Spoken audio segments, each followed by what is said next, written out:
April 9. Dearest Suzie, I got your letter today saying that you haven't heard from me in 4 days.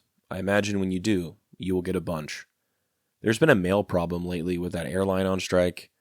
I was glad to hear that you were all getting along all right. We haven't flown in 2 days now. Yesterday we went to Saigon for memorial services for 3 of the people we had killed. One of them they still haven't found his body, so they can't legally say he's dead. But he is. One of the pilots was a guy named Ray Rupcic. He was a real good lead. He came over here with us in the 62nd. His home, by the way, was Lorain, Ohio. I didn't know that until after he was killed. Anyway, we are all very sad to lose all of them. They were all darn good men. Last night, we all went to town, the whole platoon, and proceeded to get stinking drunk. The Vietnamese make a beer that smells and tastes like embalming fluid. Anyway, we were drinking that stuff, it tastes terrible, and I got bombed out of my head. Luckily, we didn't have to fly because I was sick all day today. I've taken 6 aspirin and I still have a headache. Needless to say, I'm sticking to coffee tonight. We finally got the word on that operation where we lost our 4 men. They killed 276 VC and captured a lot more. I'm sure they killed more too, but that is what they counted. The VC always try to carry away their dead if they can.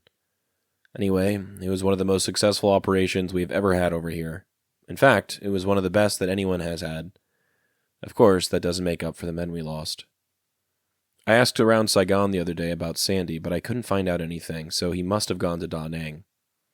I got a letter from your mother tonight. She always asks how Charlie and I are getting along. I hear from her about once a week. Well, since we aren't flying, news is short. I love you all very much. I'm glad Billy is the man of the house, and tell Brian he is his daddy's boy for sure. I miss you all. Sincerely, Bill. Today's letter captures something we haven't really seen before in Popi's writing, a kind of emotional stillness that comes in the wake of loss. There's no vivid combat story here, no monkeys causing chaos, no weapon systems or rocket ranges. Instead, we find him in a moment of pause, attending memorial services in Saigon, nursing a hangover, and reflecting on the deaths of his friends.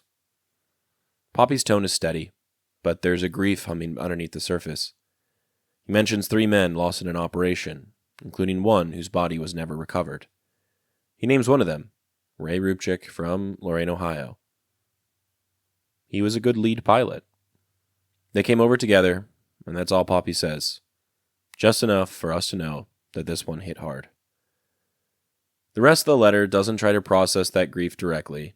Instead, he talks about the beer, how it tastes like embalming fluid, how the whole platoon got blackout drunk, how the hangover lingers into the next day. It's a different kind of coping than we've seen in earlier letters.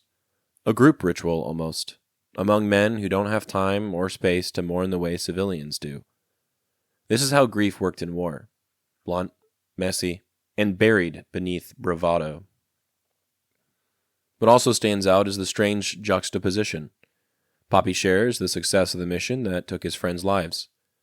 They killed 276 VC and captured a lot more, he writes. He calls it one of the most successful operations they've ever had, but then he undercuts it with a single line. Of course, that doesn't make up for the men we lost. That sentence, brief, direct, quiet, says more than a whole paragraph could. It captures the moral dissonance of war. Success is measured in numbers, in bodies, in statistics. But grief doesn't care about body counts. It's personal, it's stubborn, and it lingers even when the mission is technically won. The photo I chose for today is taken from the cockpit of a helicopter. Below is Vietnam, perhaps a rice field or two. In the foreground, however, is a blurry set of weapons for one of the combat helicopters. There are machine guns and rockets.